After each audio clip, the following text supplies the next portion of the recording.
السلام علیکم ورحمۃ اللہ وبرکاتہ. میں ہوں آپ کا اپنا پیارا دوست اسرائیل خان، پھر سے حاضر ہوا ہوں the real history RH channel لے کر سلطان صلاح الدین ایوبی کی داستانوں. امید ہے یہ کہانی آپ کو اچھی لگتی ہوگی. یہ آپ کا اپنا چینل ہے، اسے لائک، سبسکرائب، کمنٹ، شیئر ضرور کریے گا میرے دوستوں.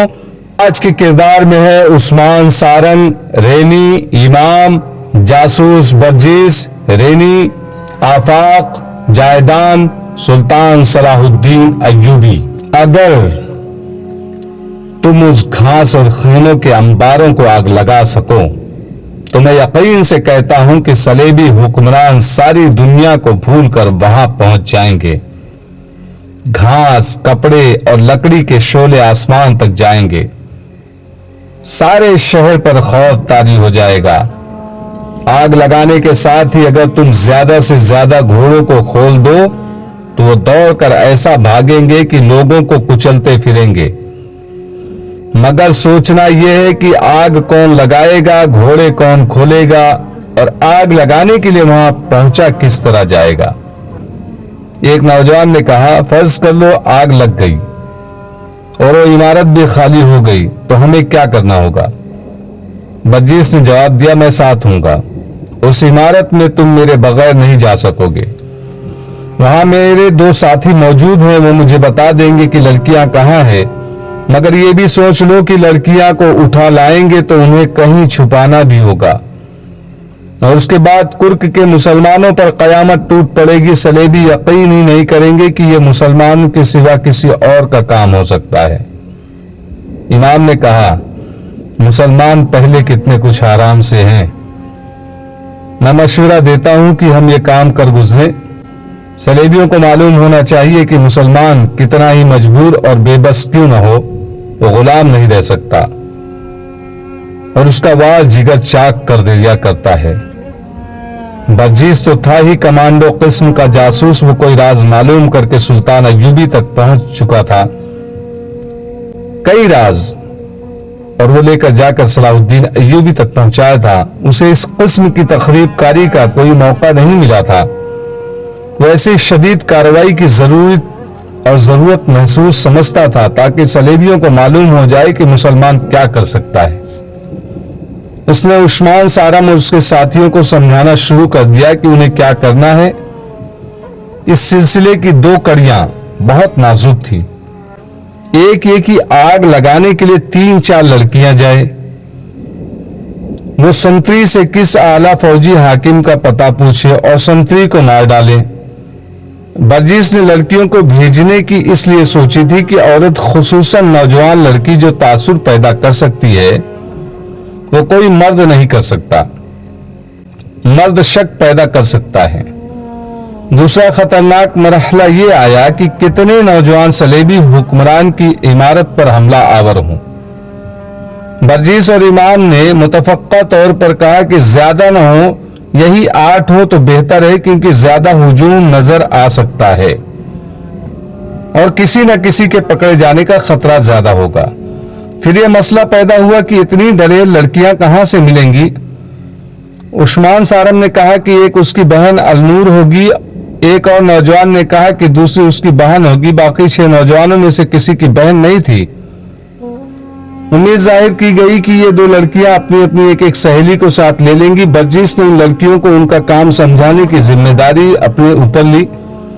سورج غروب ہو گیا تھا. امام مسجد ایک طرف چلا گیا. باقی سب ایک ایک کر کے باہر نکلے. سب سے آخر میں برجیس باہر نکلا. وہ پھر وہی موچی تھا جسے کچھ خبر نہیں تھی کہ اس کے ارد گرد کیا ہو رہا ہے. وہ جھکا اس طرح مری ہوئی چال چلا جا رہا تھا جیسے ساری دنیا کے رنج و غم کا بوجھ اس کے کندھوں پر گر پڑا ہو. عثمان سارم اپنے گھر سے بھی کچھ دور تھا کہ اسے رینی الیگزینڈر مل گئی. وہ عثمان کی بہن النور کی گہری سہیلی بنی ہوئی تھی. دونوں بہن بھائی چاہتے تھے کہ وہ ان کے گھر نہ آیا کرے، لیکن عثمان سارم اسے اچانک گھر آنے سے روک کر کسی شک میں نہیں ڈالنا چاہتا تھا. رینی اس کے ساتھ بے تکلف ہونے کی کوشش کیا کرتی تھی، جس سے عثمان کو یہ خیال بھی آتا تھا کہ وہ اس کا کردار خراب کر کے اس کا قومی جذبہ مارنا چاہتی ہے.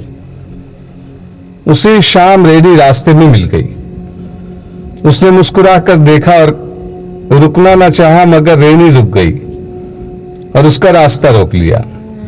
عثمان سارم کو ایسا کوئی ڈر نہیں تھا کہ وہ مسلمان ہے اور ایک عیسائی لڑکی کے ساتھ راز و نیاز کی باتیں کرتا پکڑا گیا تو سزا پائے گا۔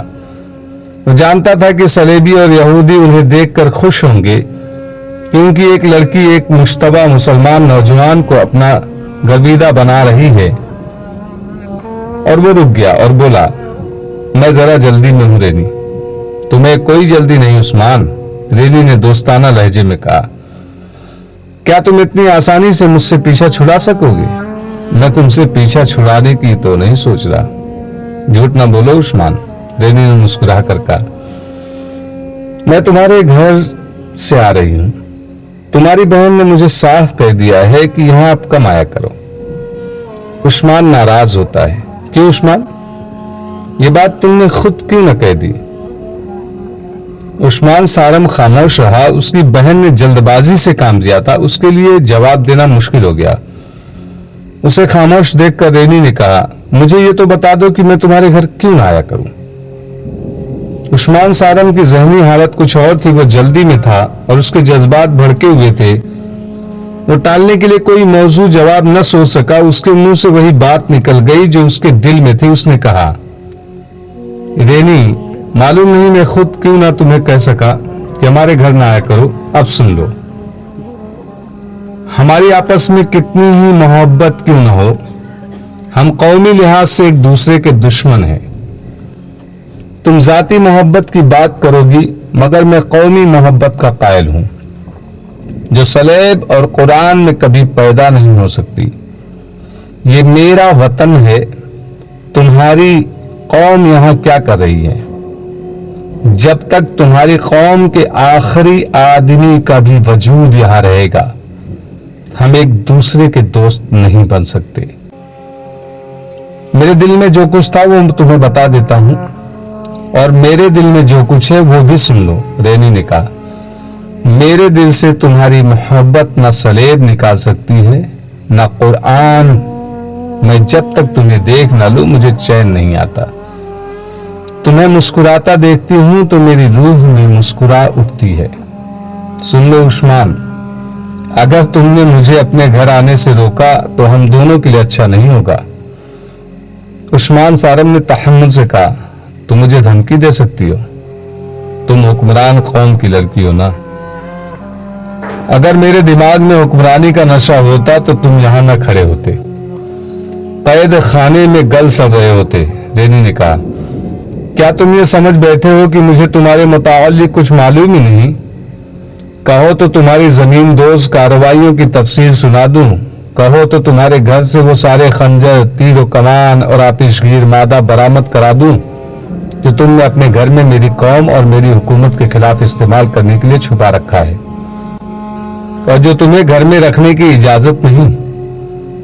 المور کو تم تیغ زنی سکھا رہے ہو، اور تمہارے ساتھ جو دوست ہمارے خلاف کام کر رہے ہیں میں ان میں سے کئی ایک کو جانتی ہوں، لیکن عثمان تم نہیں جانتے کہ تمہارے اور قید خانے کے درمیان میرا وجود حائل ہے۔ تم جانتے ہو کہ میرا باپ کون ہے اور وہ کیا نہیں جانتا اور کیا نہیں کر سکتا۔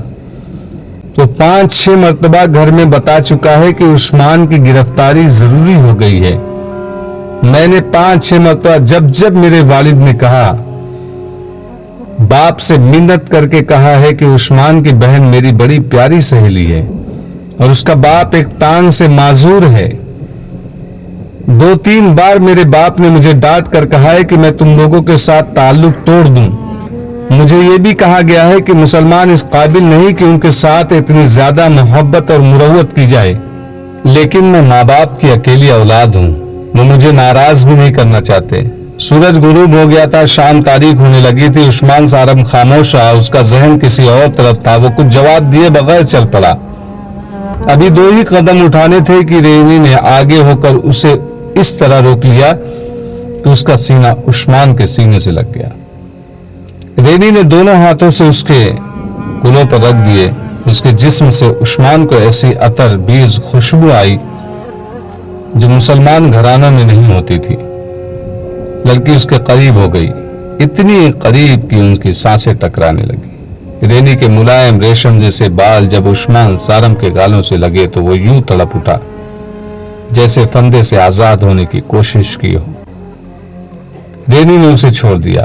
مجھے آزاد کر دو رینی، عثمان سارم نے اکھڑے ہوئے لہجے میں کہا۔ مجھے پتھر بن جانے دو، میرا راستہ کوئی اور ہے، ہم اکٹھے نہیں چل سکیں گے۔ رینی نے نشیلی آواز میں کہا، محبت قربانی مانگتی ہے، کہو کیا قربانی مانگتے ہو؟ میں وعدہ کرتی ہوں کہ تم جو جی میں آئے کرو، میں تمہیں قید نہیں ہونے دوں گی، اور میں تم سے وعدہ کرتا ہوں، عثمان سارم نے طنزیہ کہا، کہ میں تمہیں بتاؤں گا ہی نہیں کہ میرے جی میں کیا آئی ہے اور میں کیا کرنے والا ہوں۔ میں تمہارے اس حسین جسم اور ریشمی بالوں کے جادو میں نہیں آؤں گا، تو پھر مجھے ثابت کرنا پڑے گا کہ میں تمہاری لیے قربانی کر سکتی ہوں۔ رینی نے کہا، جاؤ عثمان، تم جلدی میں ہو لیکن میں تمہارے گھر آنے سے باز نہیں آؤں گی۔ عثمان سارم دوڑ پڑا، رینی اسے دیکھتی رہی اور آہ بھر کر چلی گئی۔ عثمان سارم گھر میں داخل ہوا تو برجیس وہاں پہنچ گیا تھا۔ عثمان سارم اندر چلا گیا اور اپنے باپ، ماں اور النور کو تفصیل سے بتایا کہ صلیبیوں نے مسلمانوں کا ایک قافلہ لوٹا ہے اور 2 لڑکیوں کو بھی ساتھ لے آئے ہیں۔ اس نے تمام تر واقعہ سنا کر کہا کہ وہ اپنے ساتھیوں کے ساتھ ان لڑکیوں کو آزاد کرانے جا رہا ہے اور اس مہم میں النور کو بھی ضرورت ہے۔ عثمان سارم کے باپ کی ٹانگ صلیبیوں کے خلاف لڑتے ہوئے جوانی میں کٹ گئی تھی اور وہ باقی عمر اسی افسوس میں کاٹ رہا تھا کہ وہ جہاد کے قابل نہیں رہا۔ اس نے عثمان سے کہا، بیٹا، تم نے اگر اتنے خطرناک کام کا ارادہ کر لیا ہے تو مجھے یہ نہ سننا پڑے کہ تم نے اپنے ساتھیوں کے ساتھ غداری کی ہے۔ اس کام میں پکڑے جانے کا امکان زیادہ ہے۔ اگر تم پکڑے گئے اور تمہارے ساتھی نکل آئے تو جان دے دینا، اپنے ساتھیوں کے نام پتے نہ بتانا۔ میں تمہیں صلاح الدین ایوبی کی فوج کے لیے جوان کر رہا تھا، لیکن تمہاری بہن کی شادی کر کے تمہیں رخصت کرنے کی سوچی تھی۔ جاؤ اور میری روح کو مطمئن کر دو۔ ایک بار پھر سن لو، میں کسی سے یہ نہیں کہلوانا چاہتا کہ تمہارے رگوں میں سارم کا خون نہیں تھا۔ باپ نے بیٹی کو بھی اجازت دے دی۔ عثمان سارم نے اسے بتایا کہ برجیس ڈیوڑی میں بیٹھا ہے اور وہ کمان کی رہنمائی کرے گا۔ باپ ڈیوڑی میں برجیس کے پاس چلا گیا۔ عثمان نے النور سے کہا کہ وہ فوراً اپنی 1 یا 2 ایسی سہیلیوں کو بلا لائے جو اس کام میں شامل ہونے کی جرت رکھتی ہے۔ النور اسی وقت باہر نکل گئی اور ذرا سی دیر میں 2 سہیلیوں کو بلا لائی۔ اتنے میں عثمان سارم کا ایک ساتھی اپنی بہن کے ساتھ آ گیا۔